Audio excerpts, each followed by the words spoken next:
Captain ಹಂಸಾಗೆ ಕಿಚ್ಚನ class rules ಬಗ್ಗೆ strict ಆಗಿ ತಿಳಿಸಿದ ಸುದೀಪ್.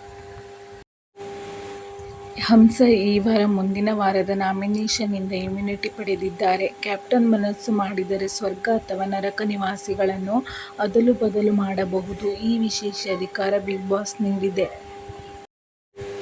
ಬಿಗ್ ಬಾಸ್ ಮೊದಲ ಪಂಚಾಯಿತಿ ಶುರು ಮಾಡಿದ್ದಾರೆ ಕಿಚ್ಚ.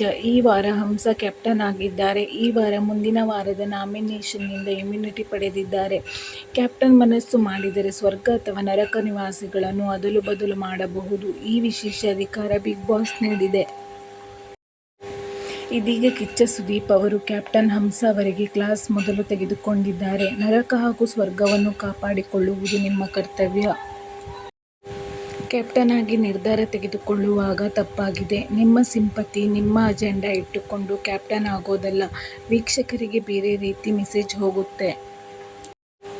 ಅದೂ ಅಲ್ಲದೆ ಹಂಸ ಅವರಿಗೆ ಕಿಚ್ಚ ಸುದೀಪ್ ಸಖತ್ ಕ್ಲಾಸ್ ತೆಗೆದುಕೊಂಡಿದ್ದಾರೆ. ಮೇಕಪ್ ಮಾಡಲು ನರಕವಾಸಿಗಳಿಗೆ ಮೇಕಪ್ ರೂಮ್ ಬಿಟ್ಟಿರುವ ವಿಚಾರ, ಹಾಗೆ ರೂಲ್ಸ್ ತಿಳಿದುಕೊಳ್ಳದೆ ಎಲ್ಲದಕ್ಕೂ ಆರಾಮದಾಯಕವಾಗಿ ಬಿಟ್ಟಿರುವುದು ಬಗ್ಗೆ ಹಂಸ ಅವರಿಗೆ ಕ್ಲಾಸ್ ತೆಗೆದುಕೊಂಡಿದ್ದಾರೆ.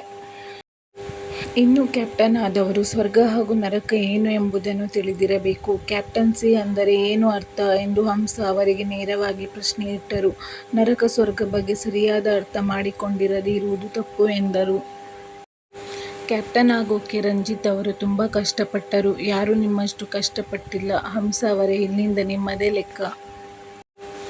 ಇನ್ನು ಹಂಸ ಅವರ ಆಯ್ಕೆ ಬಗ್ಗೆಯೂ ಪರೋಕ್ಷವಾಗಿ ಸುದೀಪ್ ಅವರು ಸ್ಪರ್ಧಿಗಳಿಗೆ ಪ್ರಶ್ನೆ ಇಟ್ಟಿದ್ದಾರೆ. ರಂಜಿತ್ ಅವರಿಗೂ ನಿಮ್ಮ ಆಯ್ಕೆ ಸರಿಯಾಗಿದೆಯಾ ಎಂದು ಪ್ರಶ್ನೆ ಇಟ್ಟರು. ಅದಕ್ಕೆ ರಂಜಿತ್ ಈಗ ಸರಿ ಇಲ್ಲ ಅನಿಸುತ್ತಿದೆ ಎಂದಿದ್ದಾರೆ.